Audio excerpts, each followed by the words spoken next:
Bonsoir, chers amis. J'ai été invité cet après-midi par la radio IRM Radio pour parler des enfants perdus ou en grande difficulté de notre temps. Il s'agit d'enfants que l'on a séparés de leurs parents, de leur père et de leur mère. Certains, c'était malheureusement impossible de faire autrement, mais pour une très grande majorité d'entre eux, on l'a fait parce qu'à un moment donné, le papa et la maman se sont séparés. Ils ont eu un passage à vide, plus la maman s'est sentie déboussolée, ou le papa, voilà. Et puis, ces enfants ne sont plus rendus à leurs parents. J'ai été très impressionné du nombre de demandes que j'ai reçues de toute la France depuis une dizaine d'années. Et j'ai décidé de créer à Résistant une commission pour pouvoir au moins répondre, comprendre ce qu'il en était et essayer de trouver des solutions. Je crois, mes chers compatriotes, que nous sommes là devant un problème majeur. Nous avons aujourd'hui des centaines de milliers d'enfants qui sont perdus, que nous laissons se perdre parce que recroquevillés sur eux-mêmes, souvent privés d'amour, placés dans des associations qui se sont institutionnalisées et auprès desquelles l'État et les conseils départementaux contractualisent, à mes yeux, trop facilement. J'ai posé une question écrite au gouvernement dans ce sens. La réponse ne me satisfait pas. Je crois qu'il faut aller plus loin. Je pense qu'il faut mettre cet immense problème à plat. Je suis heureux que cette radio m'ait interrogé cet après-midi et je vous demande à toutes et à tous de regarder comment les choses se passent autour de vous. Et puis d'encourager et d'aider les parents et les jeunes gens qui vivent ce malheur terrible. Une chose est certaine, c'est que les statistiques ne sont pas bonnes. Une très grande majorité d'enfants ainsi placés se trouvent au chômage, bien des fois. On les retrouve aussi dans les rangs des jeunes gens très déboussolés à notre temps, pour ne pas dire davantage. Voilà, sur ce sujet douloureux.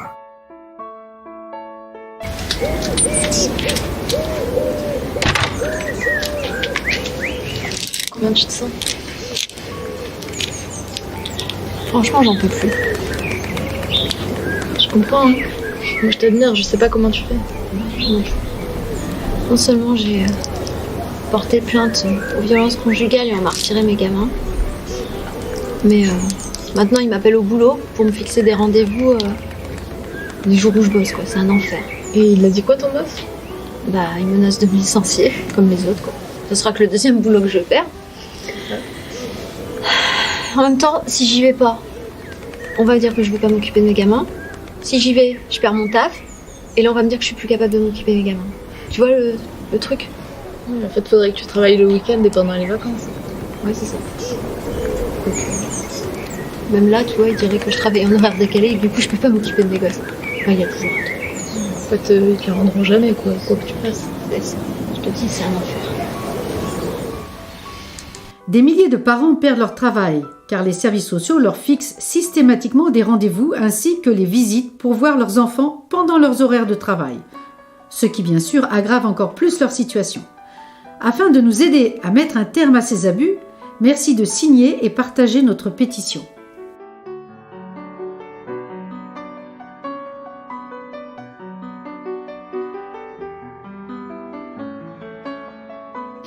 Merci, Vigée Monani. Merci beaucoup, Monsieur le Président. Au moment où nous examinons le schéma départemental relatif à la protection de l'enfance, moi j'appelle vraiment chacun d'entre nous à une certaine forme de gravité.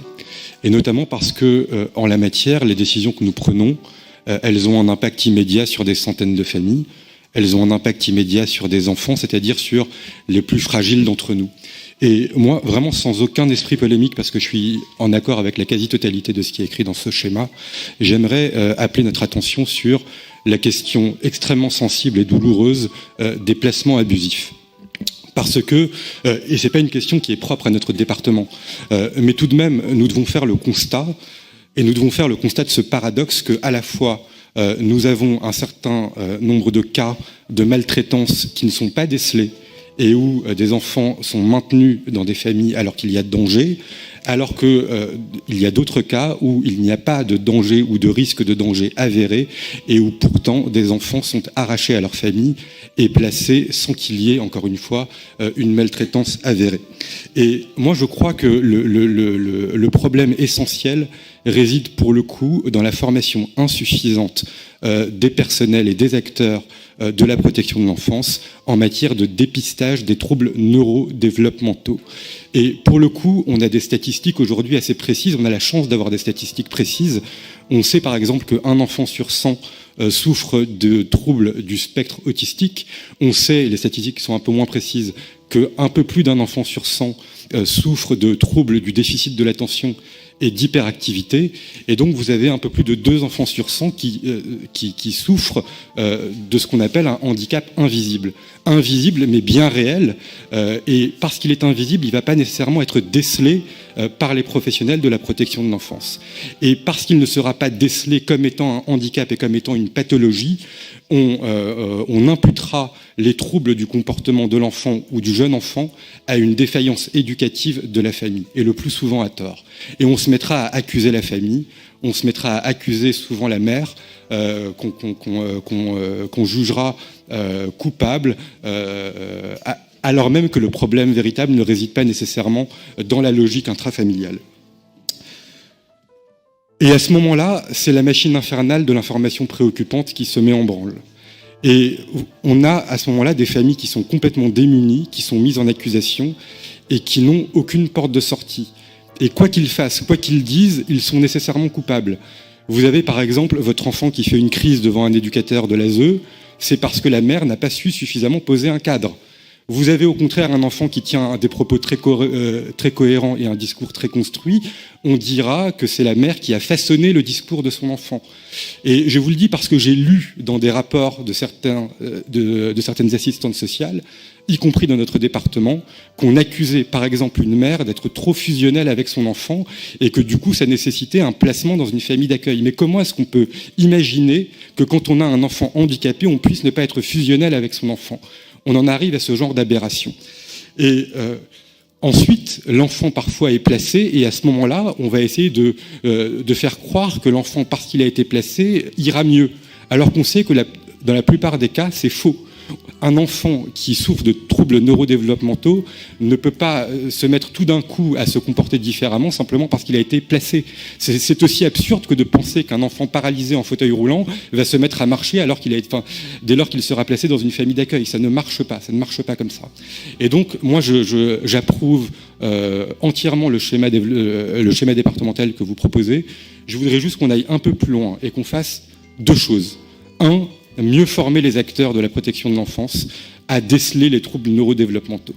2, financer largement les tests de dépistage de troubles neurodéveloppementaux qui coûtent extrêmement cher, entre 300 et 800 €. Et il y a beaucoup de familles de Seine-Saint-Denis qui ne peuvent pas s'offrir ces tests qui sont extrêmement chers et qui permettent pourtant de révéler des handicaps qui jusque-là étaient invisibles et qui jusque-là étaient pas décelés. Et comme ça, on parviendrait à atteindre, à mon avis, l'objectif primordial, l'objectif essentiel, l'objectif 0 placement abusif. Merci. Merci. Pierre Lapin. Bonjour, alors je m'appelle Sylvie Castro et je suis présidente de l'association Communiquer pour vivre. En 2013, en faisant un livre sur les abus sexuels des enfants, j'ai découvert un autre drame, celui des placements abusifs opérés par les services sociaux.